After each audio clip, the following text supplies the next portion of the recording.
अल्हम्दुलिल्लाहि रब्बिल आलमीन वस्सलातु वस्सलामु अला अशरफिल अंबियाई वल मुरसलीन नबीना मुहम्मदिन व अला आलिहि व सहबिहि अजमाइन अम्मा बाद फ़अऊज़ु बिल्लाहि मिनश शैतानिर रजीम बिस्मिल्लाहिर रहमानिर रहीम रब्बि इश्रह ली सदरी व यस्सिर ली अमरी वहलुल उक़दतम मिन लिसानी यफ़क़हू क़ौली रब्बि यस्सिर वला तुअस्सिर व तम्मिम बिल खैर आमीन या रब्बल आलमीन। अज़ीज़ तलबा व तालिबात, लिसानुल कुरान कोर्स मुकम्मल करने के बाद स्टूडेंट्स की तरफ से हमेशा ये रिक्वेस्ट आती रही कि हमें कोई ऐसा मटेरियल फ़राहम किया जाए जिसमें हम ज़्यादा से ज़्यादा एक्सरसाइज जो है वो कर सकें। स्टूडेंट्स जो हैं वो मज़ीद बुक्स भी रिकमेंड करने का कहते रहे कि हमें मज़ीद कुछ बुक्स बताएं जिन पे हम वर्किंग करें और अपने रूल्स जो हैं वो पक्के करें। इस सिलसिले में फिर मेरे जहन में अल्लाह ताला ने ये बात डाली कि अरबी कवायद की एक इंतहाई खूबसूरत किताब अरबी का मुअल्लिम जो कि मरहूम मौलवी अब्दुस्तार साहिब की तसनीफ़ करता है, ये पंजाब में एमए के सिलेबस का बाकायदा हिस्सा है। यानी इस किताब के 4 पार्ट्स हैं जिनमें से 3 हिस्से जो हैं वो एमए इस्लामियात के सिलेबस में पढ़ाए जाते हैं। और लुत्फ़ुर रहमान ख़ान साहब की किताब जो है आसान अरबी ग्रामर, जिसके 4 हिस्से उन्होंने लिखे हैं, उन्होंने अपनी उस किताब में इसी किताब का रेफरेंस दिया था। इस किताब के रूल्स को आसान करके उन्होंने आसान अरबी ग्रामर जो है वो तसनीफ़ की। मुझे जब अरबी सीखने का शौक़ हुआ तो दूसरी किताबों की तरह अरबी का मुअल्लिम भी मेरी लाइब्रेरी की ज़ीनत बनी, लेकिन पहले 2-3 सफ़हात पढ़ते ही ये किताब दूसरी किताबों की तरह बंद हो गई, क्योंकि असल बात थी उस गिराह का खुलना। अब उस गिराह के इंतज़ार में अल्हम्दुलिल्लाह जो अरसा लगा, अल्लाह ताला ने उस गिराह को खोला, और जब वो गिराह खुल गई तो जितनी भी किताबें लाइब्रेरी में मौजूद थीं वो सब की सब बंद ही रहीं, इसलिए कि अब उन्हें पढ़ने की ज़रूरत महसूस नहीं हुई, क्योंकि अल्हम्दुलिल्लाह रूल्स जो हैं वो समझ आ गए थे, कॉन्सेप्ट्स क्लियर हो गए थे।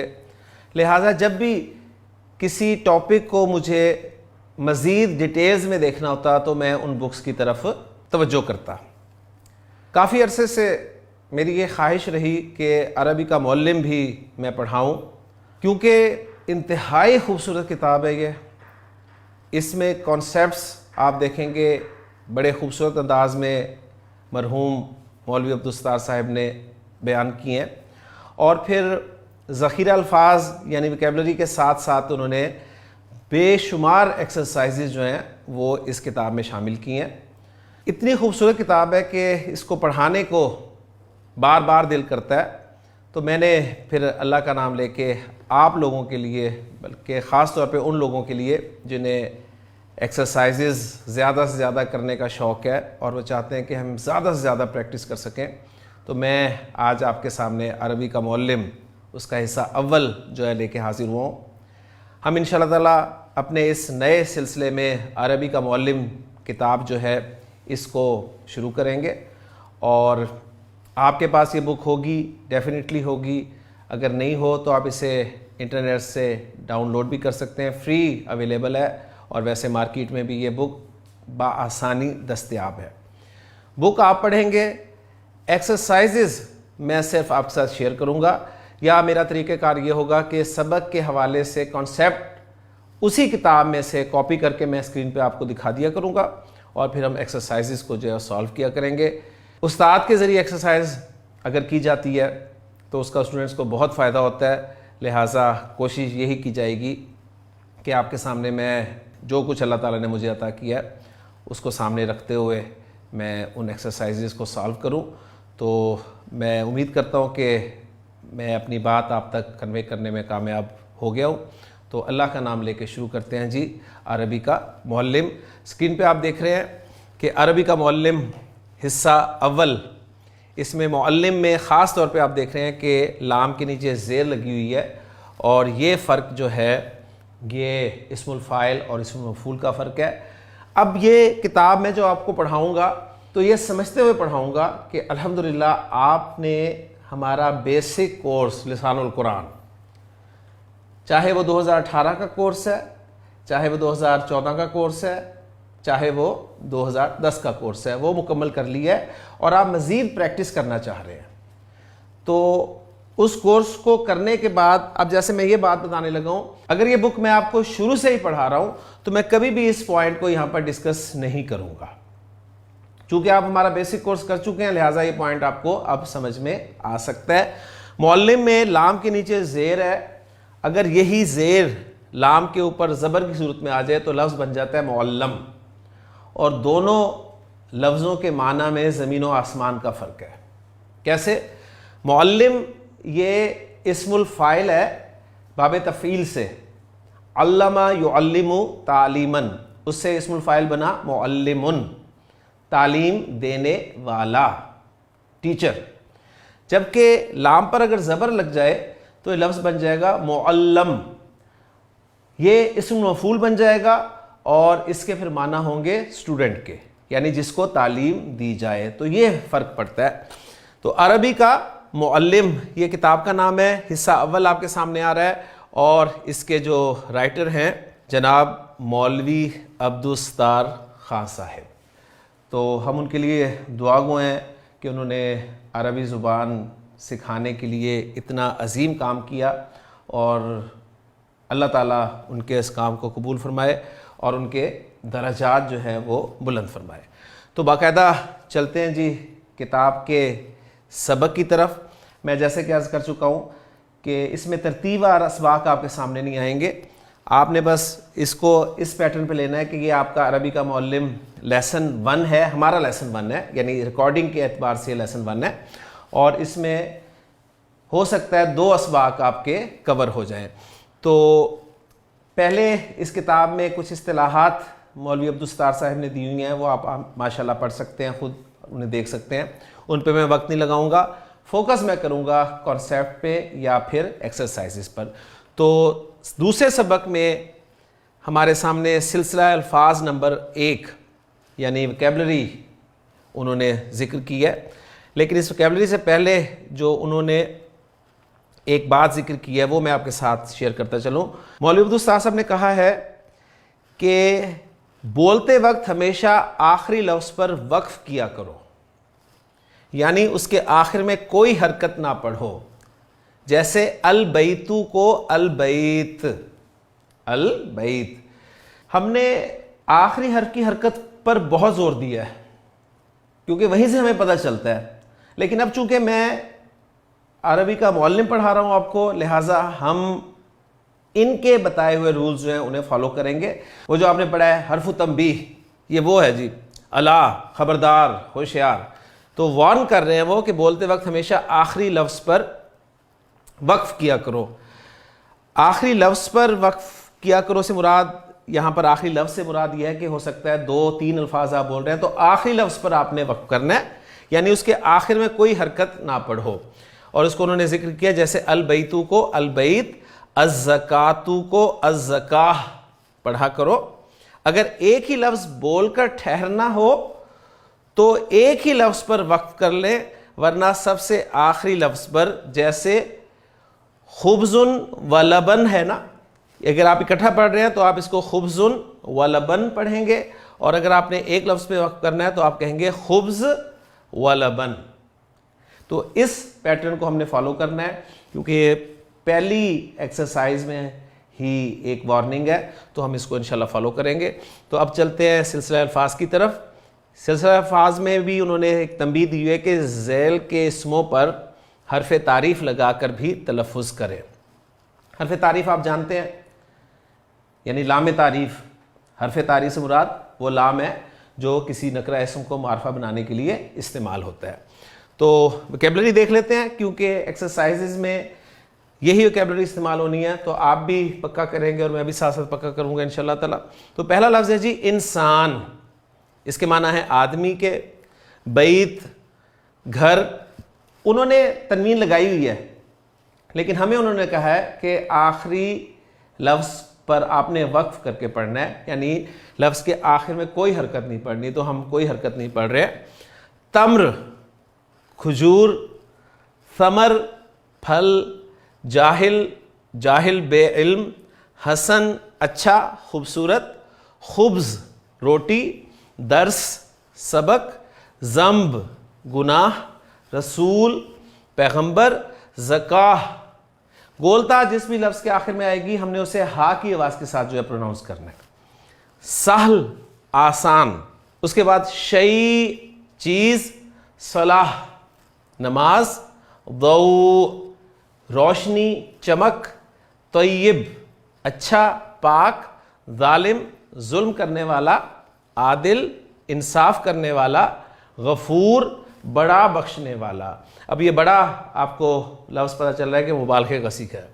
फासिक बदकार, कबीह बुरा बदसूरत, करीम बुज़ुर्ग सखी, लबन दूध, माँ पानी, नहार दिन, वलद लड़का, हिर बिल्ला, ये बिल्ला है, बल्ला ना पढ़िएगा इसे, बिल्ला। यौम दिन, वा के माना और के होते हैं, अब इसे हम वाओ के तौर पे पढ़ सकते हैं जी, वाओ और औ या। ठीक हो गया जी, ये वोकैबुलरी आपके सामने आ गई। साथ ही उन्होंने कहा था कि इन पर आप हरफ तारीफ लगाकर भी तलफ़ुज़ करें, तो हरफ तारीफ लगाकर मैं तलफ़ुज़ कर रहा हूँ जी। अल इंसान, अल बैत, अत तम्र। अब आपको पता है शमसी कमरी हरूफ अलहम्दुलिल्लाह हम पढ़ चुके हैं, इस एक्सरसाइज में भी जिक्र हो जाएगा उनका, लेकिन अपने लिसानुल कुरान कोर्स के हवाले से शमसी कमरी ज़हन में रखिएगा कि हक़ का खौफ अजब गम है। इस जुमले में इस्तेमाल होने वाले तमाम के तमाम हरूफ कमरी है। तो अत तम्र, ता आपका शमसी हर्फ है। अत समर, अल जाहिल, अल हसन, अल खुब्स, अद दर्स, अज़्ज़म्ब, अर रसूल, अज़्ज़काह, अस्सहल, अश्शई, अस्सलाह, अद्दौ, अत्तय्यब, अज़्ज़ालिम, अल आदिल, अल गफूर, अल फासिक, अल कबीह, अल करीम, अल लबन, अल मा, अन नहार, अल वलद, अल हिर, अल यौम, और वाव पर और औ पर अल दाखिल नहीं होगा, क्योंकि अल जो है यानी लाम तारीफ जो है वो इस्म पर दाखिल होता है, वो हर्फ पर और फेल पर दाखिल नहीं होता। ये वाव और औ जो हैं ये हुरूफ हैं। तो अल्हम्दुलिल्लाह वोकैबुलरी मैंने आपके सामने पढ़ दी है जी। अब बाकायदा चलते हैं जी मशक की तरफ। इन्होंने कहा है मशक में कि बोलते वक्त हमेशा आखिरी लफ्ज़ पर वक्फ किया करो, वही जो तंबीह है वो इस मशक में हमने अप्लाई करनी है जी। अल बैत, अस्समर, अस्सलातु वज़्ज़काह, अस्सलातु वज़्ज़काह। अगर मैं पहले पे रुकूं तो मैं पढ़ूंगा अस्सलाह वज़्ज़काह। खुब्ज़ुन व लबन, खुब्ज़ुन व लबन। तजवीद के कायदे अभी हम नहीं पढ़ रहे, ज़हन में रखिएगा, ठीक है, वरना इसको मैं खुब्ज़ुन व लबन पढ़ूंगा तजवीद के रूल्स के मुताबिक। सालिहुन औ फासिक, अल हसनु अविल कबीह। औ के वाव साकिन को आगे मिलाने के लिए ज़ेर दी जाती है, ये रूल हम पढ़ चुके हैं। अल माउ वल खुब्ज़, अत तमरु वल लबन, जाहिलुन व आलिम, अल इंसानु वल फरस, दरसुन व किताब, अल आदिलु अविज़ ज़ालिम, जमलु व फरस। इसमें तर्जुमा आपको आता है अल्हम्दुलिल्लाह। अल बैत घर, अल समर साथ तर्जुमा भी देख लें, फल तीसरी को तर्जुमा करने की ज़रूरत नहीं है। खुब्ज़ुं व लबन, रोटी और दूध। उसके बाद कोई ऐसा मुश्किल लफ्ज़ नहीं है। हाँ, ये फ़रस का लफ्ज़ जो इस्तेमाल हुआ है ये अरबी ज़ुबान में घोड़े के लिए इस्तेमाल होता है। ठीक हो गया। तो ये वोकैबुलरी में शामिल नहीं था, तो इसलिए मैंने इसको आपके सामने जिक्र कर दिया। उसके बाद है जी अरबी में तर्जुमा करें, और तंबीह उन्होंने दी है कि ज़ैल के फ़िक्रों में जिस इस्म पर लफ्ज़ कोई या एक या कुछ ना लगा हो तो उसके तर्जुमे में हरफ़े तारीफ़ लगाओ। वो कहते हैं कि अरबी में आपने ट्रांसलेट करना है इन अस्मा को। अगर इस्म के साथ कोई एक या कुछ के अल्फाज लगे हुए हैं, यानी इनमें से कोई लफ्ज़ लगा हुआ है, तो आपने उसको नकरा पढ़ना है, यानी नकरा से मुराद है लाम तारीफ़ के बग़ैर पढ़ना है। ठीक हो गया। वरना आपने लाम तारीफ़ लगा कर उसे पढ़ना है। जी पहला है जी कोई एक घोड़ा, तो कोई लग गया, एक लग गया, ठीक है, तो इसको हम पढ़ेंगे जी फ़रस, लाम तारीफ़ के बग़ैर। कोई एक आदमी, तो हम पढ़ेंगे रजुल। एक मर्द और एक घोड़ा, रजुलुन व फरस, रजुलुन व फरस। कुछ रोटी और कुछ पानी, खुब्ज़ुन व मा। एक आदमी और एक फल और एक घर, रजुलुन व समरुन व बैत। नमाज और आलिम। अब एक कोई कुछ जैसा लफ्ज़ नहीं लगा हुआ, इसलिए इसे मैं मार्फा पढ़ूंगा, यानी अल के साथ पढ़ूंगा। अस्सलातु वल आलिम। नेक या बद, यानी अच्छा या बुरा, यहां भी एक कोई कुछ जैसा लफ्ज़ नहीं लगा हुआ, तो मैं इसको पढ़ूंगा अस्सालिहु अविल कबीह। या है ना, तो औ अविल कबीह। आदमी या घोड़ा, अर रजुलु अविल फरस, अर रजुलु अविल फरस। दूध और रोटी, अल्लबनु वल खुब्ज़, अल्लबनु वल खुब्ज़। ये मैं थोड़ा सा जो गैप दे रहा हूं ना, सिर्फ आपके समझाने के लिए दे रहा हूं, वरना ये ना समझिएगा कि मैं वक्फ कर रहा हूं। ये वक्फ नहीं है, ये सिर्फ आपके समझाने के लिए थोड़ा सा उस पर वक्फा डाल रहा हूं मैं। एक इंसान और एक घोड़ा, फिर एक आ गया तो बगैर लामे तारीफ के, इंसानुन व फरस।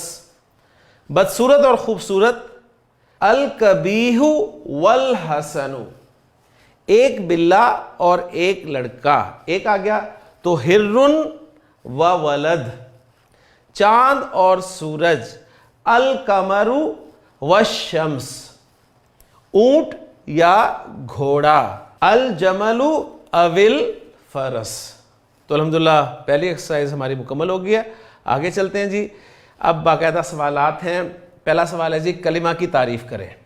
तो उन्हीं की बुक से मैंने आपके लिए जवाब भी पेश कर दिया है। ये सिर्फ पहले एक आधे लेक्चर में मैं इस तरह करूँगा, उसके बाद फिर मैं ये जवाब पेश नहीं करूँगा, मैं जवाब ज़बानी जो है वो अदा करूँगा और आप इंशाअल्लाह ताला उन्हें समझेंगे इंशाअल्लाह। तो कलिमा की तारीफ़ करो, तो बामाना लफ्ज़ को कलिमा कहते हैं। सिंपल हमने ये पढ़ा हुआ है जी। दूसरा सवाल है कलिमा की कितनी किस्में हैं, हर एक किस्म की तारीफ़ करो और मिसालें दो। कलिमा 3 किस्म का होता है और नाम क्या है उनके, इस्म, फेल और हर्फ। क्लियर हो गया। मिसालों के एतबार से, तारीफ और मिसालों के एतबार से देखते हैं जी। इस्म ये वो कलिमा है जो अपने माना बताने में दूसरे कलिमा का मोहताज ना हो और उसमें 3 ज़मानों में से कोई ज़माना समझा ना जाए। अब ये बाकायदा टेक्निकल डेफिनेशंस हैं जी। हमने इस्म यही पढ़ा था जी, इस्म के माना होते हैं नाम, और एक किस किस का नाम हो सकता है, वो चीज़ें पढ़ के हम आगे चले गए थे, लेकिन इसमें बाकायदा आपको अब टेक्निकल डेफिनेशंस जो हैं वो इंशाअल्लाह ताला मिलेंगी। तो इस्म वो कलिमा है जो अपने माना बताने में दूसरे कलिमा का मोहताज ना हो और उसमें 3 ज़मानों में से कोई ज़माना समझा ना जाए। जैसे रजुल मर्द, हामिद ख़ास नाम, दर्ब मारना, तय्यब अच्छा, हुआ वो, अना मैं। इसे मैं हुआ पूरा पढ़ रहा हूँ, हु अगर इनके हिसाब से बोला जाए तो इसको हम हु पढ़ेंगे, लेकिन हुआ ये ज़मायर जो है पक्के इसी तरीके से हम पढ़ेंगे ताकि हमें याद रहे।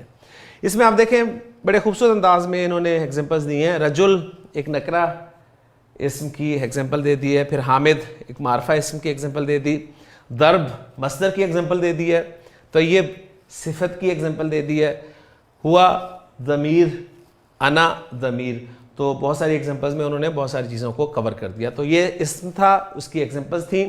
फेल ये वो कलिमा है जिससे किसी काम का करना या होना समझा जाए और 3 ज़मानों में से कोई ज़माना भी उसमें पाया जाए, जैसे दौराबा।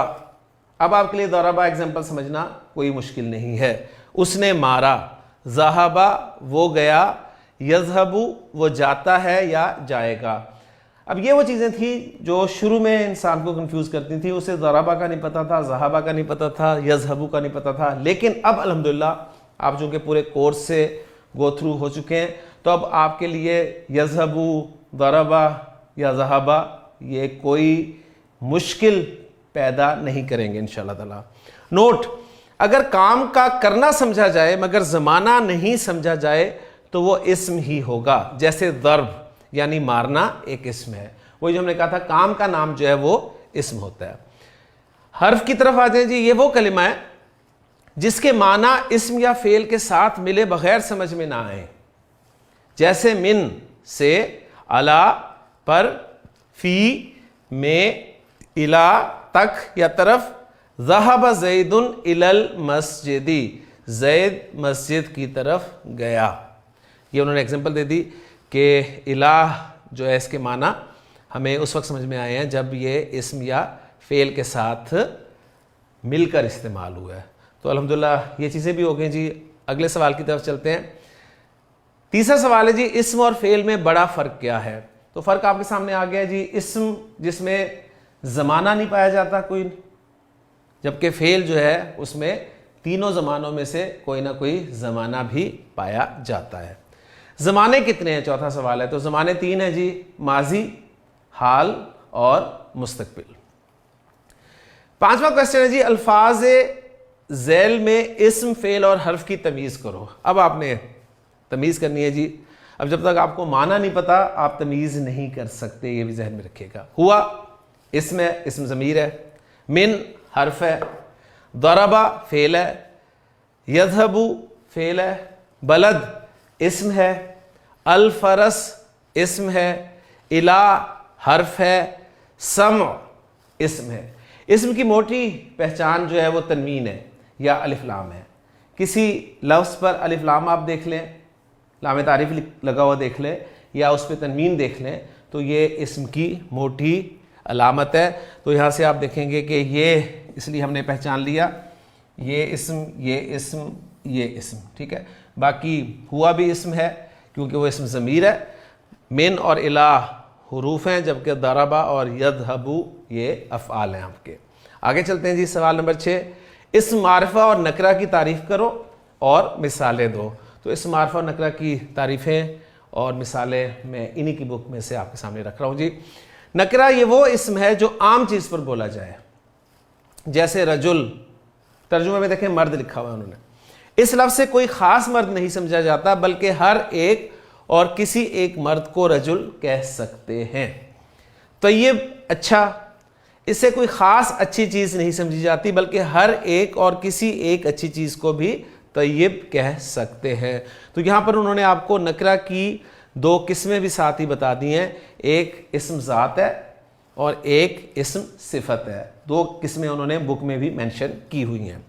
मारफा से वो जिक्र कर रहे हैं कि ये वो इस्म है जो ख़ास चीज़ पर बोला जाए, जैसे ज़ैद एक ख़ास मर्द का नाम है, मक्का एक ख़ास शहर का नाम है, और अर रजुल ये मखसूस मर्द है। तो ये आपने ख्याल रखना है कि जब लाम लगा होगा यानी लाम तारीफ़ लगा होगा या अलिफ लाम लगा हुआ होगा, तो आपने मखसूस के साथ तर्जुमा जो है यहाँ पर करना है, और अगर वो नहीं लगा होगा तो फिर आप सिंपल उस लफ्ज़ के माना को जिक्र कर सकते हैं। जैसे मैं आपके सामने एक एग्जांपल रख देता हूँ। किताब का तर्जुमा आप करेंगे जी किताब, और अल किताब का तर्जुमा आप करेंगे मखसूस किताब, इस पैटर्न पे। जबकि एक्सरसाइज में हमें बता चुके हैं कि एक, कोई या कुछ ये उन्होंने बताया कि लामे तारीफ़ के बग़ैर आपने उन लफ्ज़ों को बनाना है। तो बार ये चीज़ें आपने साथ साथ जो है वो देखनी है। सातवां क्वेश्चन है जी, इस मार्फा कितनी किस्म का होता है? तो इस मार्फा 7 किस्में होती हैं जी। इसकी मार्फा की 7 किस्में हैं। नंबर 1, इसमें अलम, जैसे ज़ैद, हामिद वगैरह। इस्म ज़मीर, दूसरी जैसे हुआ, वो, अंता, तू, अना, मैं वगैरह। अब ये वगैरह लफ्ज़ को भी ज़रा समझ लें, ये असल में है वगैरुहू, वगैरुहू यानी और इसके अलावा, ठीक है, जिसे हम वगैरह पढ़ लेते हैं उर्दू में। तीसरी एग्जाम्पल है जी, इसमें इशारा, जैसे हाजा, ये, जाका, वो, हमने जालिका पढ़ा है तो ये जाका है। डिटेल आपके सामने इंशाल्लाह ताला आ जाएगी। तो आप देखेंगे कि बहुत सारी चीज़ें इंशाल्लाह आपको मिलेंगी इस बुक में इंशाल्लाह ताला। चौथी किस्म इस्म मौसूल, जैसे अल्लज़ी, जो एक मर्द, अल्लती, जो एक औरत। मार्फा की 5वीं किस्म है वो इस्म जो मुनादा हो, जैसे या रजुल, ए मर्द, या वलद, ए लड़के। छठी किस्म है वो इस्म जो मुअर्रफ बिल लाम हो, यानी जिस पर अलिफ लाम दाखिल हो, जैसे अल फरस, मखसूस घोड़ा, और रजुल, मखसूस मर्द। 7वीं किस्म है मार्फा की वो इस्म जो मार्फा की मज़कूरा किस्मों में से किसी एक की तरफ मुदाफ हो, जैसे किताबु ज़ैद, ज़ैद की किताब, किताबु हाजा, इसकी किताब, किताबुर रजुल, मखसूस मर्द की किताब। तो इस 7वीं किस्म में किताब भी मार्फा होगी है, क्योंकि वो अलम, इशारा और मुअर्रफ बिल लाम की तरफ मुदाफ है। क्लियर हो गया जी। अगला सवाल एक्सरसाइज का कि ज़ैल के इस्मों में मार्फा और नकरा पहचानो। माशाल्लाह पहचान लेंगे जी। बताइए जी, ज़ैद नकरा के मार्फा, मखसूस नाम है तो मार्फा हो गया। मक्का मखसूस जगह का नाम है, मखसूस शहर का नाम है, मार्फा हो गया। बलद कोई भी शहर हो सकता है, लिहाजा नकरा। रजुल कोई भी आदमी, उस पर यह लफ्ज़ बोला जा सकता है, नकरा। अत-तय्यिब अलिफ लाम लगा हुआ है तो मारिफा। नहनु हम दमीर है तो मारिफा। अल-फरस अलिफ लाम लगा हुआ है, मारिफा। हसन सिफत है, किसी पे भी बोली जा सकती है, नकरा। कबीह ये भी सिफत है, नकरा। हाजा इसमें इशारा है तो मारफा हो गया। तो अल्हम्दुलिल्लाह आपने नकरा और मारफा को पहचान लिया। नवा सवाल है जी, मज़कूरा अल्फाज में से कौन कौन सी किस्म के मारफा और नकरा हैं? अब मारफा की अक़साम 7 हैं और नकरा की 2 किस्में हैं, इस्म ज़ात और इस्म सिफत। जो सिफत नहीं होगी वो ज़ात होगी, बस सिंपल ये आप पॉइंट याद रख लें, वरना इस्म ज़ात को बाज़ औक़ात समझने में स्टूडेंट्स को दुश्वारी पेश आती है। असल में इस्म ज़ात कहते हैं कि नाम लेते ही एक तस्वुर आपके जहन में आ जाए चीज़ का, ठीक है, उसे हम इस्म ज़ात कहते हैं। तो 2 ही किस्में चूँकि नकरा की, मोटी इस्म ज़ात और इस्म सिफत। तो जो सिफत नहीं होगी आप उसे ज़ात कहते हैं। तो इन अल्फाज में से मारफा और नकरा की किस्में भी हमने बतानी है। तो ज़ैद मारफा है, मारफा की कौन सी किस्म हुआ? इसमें अलम। मक्का मारफा है तो मारफा की कौन सी किस्म हुआ? अलम। बलद नकरा है, नकरा की कौन सी किस्म हुआ? इस्म ज़ात। रजुल नकरा है, नकरा की कौन सी किस्म हुआ? रजुल की सिफत तो नहीं है ना, तो ये इस्म ज़ात हुआ। अत-तय्यिब मारिफा है और मारिफा की कौन सी किस्म है? मुअर्रफ बिल लाम। नहनु मारिफा, मारिफा की कौन सी किस्म? इस्म ज़मीर। अल-फरस मारिफा है, मारिफा की कौन सी किस्म? मुअर्रफ बिल लाम। हसन नकरा है, नकरा की कौन सी किस्म? इस्म सिफत, ठीक है, तो सिफत है ये। कबीह नकरा हमने कहा है तो सिफत है। हाजा मारफा हमने कहा है तो इस्म इशारा। क्लियर हो गया जी। तो अल्हम्दुलिल्लाह नकरा मारफा भी पहचान लिया और मारफा की इकसाम और नकरा की इकसाम भी हमारे सामने आ गई। 10वां क्वेश्चन है जी, अल के हमजा को क्या कहते हैं? तो अल के हमजा को जी हमज़तुल वस्ल कहते हैं। और हमज़तुल वस्ल किसे कहते हैं? ये वो हमजा होता है जिसे जब माकबल मिलाकर पढ़ा जा रहा होता है तो ये अलिफ की सूरत में लिखा रह जाता है। इस पे जो हरकत आई हुई है वो हरकत प्रोनाउंस नहीं होती। अल का हमजा हमज़तुल वस्ल जो है इस पे ज़बर होती है, जहन में रखिएगा, ठीक है, लेकिन हर हमज़तुल वस्ल पे ज़बर नहीं होती, ये भी पॉइंट आपने जहन में रखना है। 11वां क्वेश्चन है जी, हुआ को अल वलद इस्म और इब्न के साथ मिलाकर पढ़ो।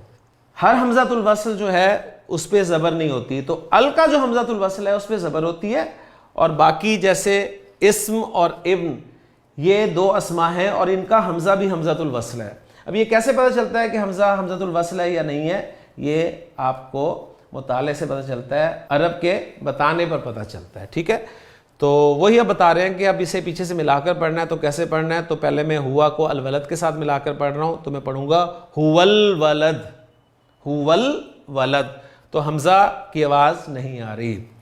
इस्म को मैं हुआ के साथ मिलाकर पढ़ूंगा तो कहूँगा हुवस्म, हुवस्म, हमज़ातुल वस्ल की हरकत नहीं पढ़ी जाएगी।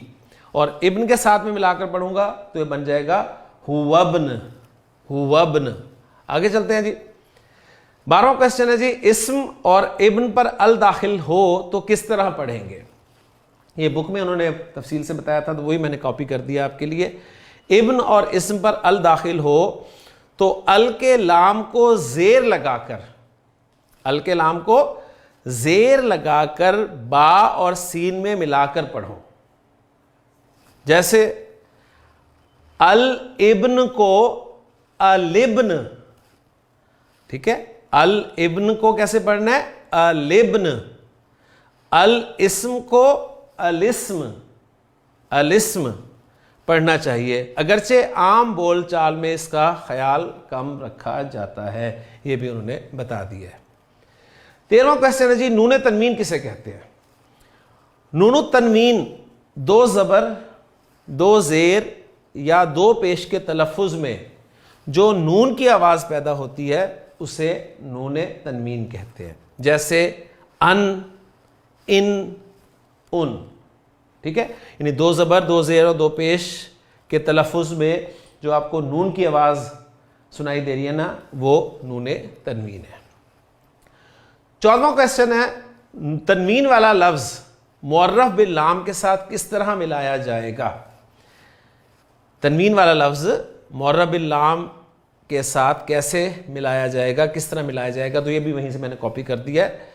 जब तनवीन वाला लफ्ज़ मुअर्रफ बिल लाम के मा कबल हो, मुअर्रफ बिल लाम से पहले तनवीन वाला लफ्ज़ हो, तो नून तनवीन को, नून तनवीन क्या है, वो तनवीन में जो आपको नून साकिन की आवाज़ सुनाई दे रही है ना, उसे वो कह रहे हैं नून तनवीन। तो नून तनवीन को कसरा देकर लाम के साथ मिलाकर पढ़ेंगे। जैसे जैदुन है, तो जैदुन की हम ये जो दुन जैदुन है ना, मैंने अब इसे वो जैद पूरा मतलब वक्त करके नहीं पढ़ा, समझाने के लिए बता रहा हूँ कि जैद जो है लफ्ज़, इस पे तनवीन आ रही है, तो ये जैदुन हम पढ़ेंगे। जैदुन आ गया तो नून साकिन आ गया ना तनवीन में, तो इस नून साकिन के बाद अल आलिम हो तो हम पढ़ेंगे जैदुनिल आलिम, जैदुनिल आलिम। और इसकी बहुत सारी एग्जांपल्स आप माशाल्लाह कुरान मजीद में पढ़ते हैं, दुआओं में पढ़ते हैं आप। दुआ जो है ख़ास तौर पे आपकी अज़ान के बाद की दुआ कि अल्लाहुम्मा रब्बा हाज़िहि दावति ताम्मा वस्सलातिल क़ाइमा आति मुहम्मदनिल वसीलत वल फ़ज़ीला। तो मुहम्मदनिल, मुहम्मदन था तो आगे अल वसीला था, तो इसलिए मुहम्मदनिल वसीलत वल फ़ज़ीला। ठीक, इसने एक दुरूद शरीफ हमें मिलता है मसाजिद में लिखा हुआ कि हज़रत अली से ग़ालिबन वो रिवायत है कि जो शख्स जुम्मे के रोज़ असर की नमाज के बाद पढ़ता है तो उसके 80 साल के गुनाह माफ़ हो जाते हैं। उसमें अल्लाहुम्मा सल्ली अला मुहम्मदिन नबील उम्मी, मोहम्मदिन था, आगे अन नबी था, लिहाजा मोहम्मदिन नबील उम्मी, इस तरीके से उसे पढ़ा जाता है। क्लियर हो गया जी ये क्वेश्चन भी। 15वां क्वेश्चन है हमारा, जो कि इस मशक का आखिरी क्वेश्चन है कि हुरूफ कमरिया कौन से हैं और हुरूफ शमसिया कौन से हैं। तो हमने तो इसके लिए आसान सा एक जुमला याद कर लिया था कि जी हक का खौफ अजब गम है, आप याद कर लें तो आपको कमरी हुरूफ याद हो जाएंगे। इसके अलावा बाकी सब के सब शमसी हुरूफ होंगे। तो इन्होंने हुरूफ शमसिया लिख दी हैं कि हुरूफ शमसिया ये हैं ता, सा, दाल, जाल, रा, जा, सीन, शीन, सौद, दौद, तौ, ज़ा, लाम और नून। और साथ इन्होंने ये बता दिया कि इनके सिवा बाकी हुरूफ कमरिया हैं। तो हमने कमरिया के लिए एक जुमला याद कर लिया था कि हक का खौफ अजब गम है। तो आप बहरहाल बात समझ में आनी चाहिए, जिस मर्जी तरीके से समझ में आ जाए। तो अल्हम्दुलिल्लाह जी यहाँ पर हमारी एक्सरसाइज नंबर 1 मुकम्मल हो गई है और 2 असबाक पर मुश्तमिल थी ये। तो इंशाअल्लाह ताला अगले लेसन में, यानी हमारे लेसन में, अगले लेसन में हम इंशाअल्लाह ताला अगले सबक की एक्सरसाइज के साथ जो है वो आपके सामने हाजिर होंगे जी। अल्लाह ताला से दुआ है कि अल्लाह ताला हमारे लिए इस सीरीज़ को भी आसान फरमाए और हमें जो हमारा मकसद है प्रैक्टिस ज़्यादा से ज़्यादा करना, एक किस्म की रिवीजन करना, उसमें भी हमारे लिए आसानी फरमाए। तो इंशाल्लाह मिलते हैं जी अगले प्रोग्राम में। सुब्हानकल्लाहुम्मा व बिहम्दिका अशहदु अल्ला इलाहा इल्ला अंता अस्तगफिरुका व अतूबु इलैक।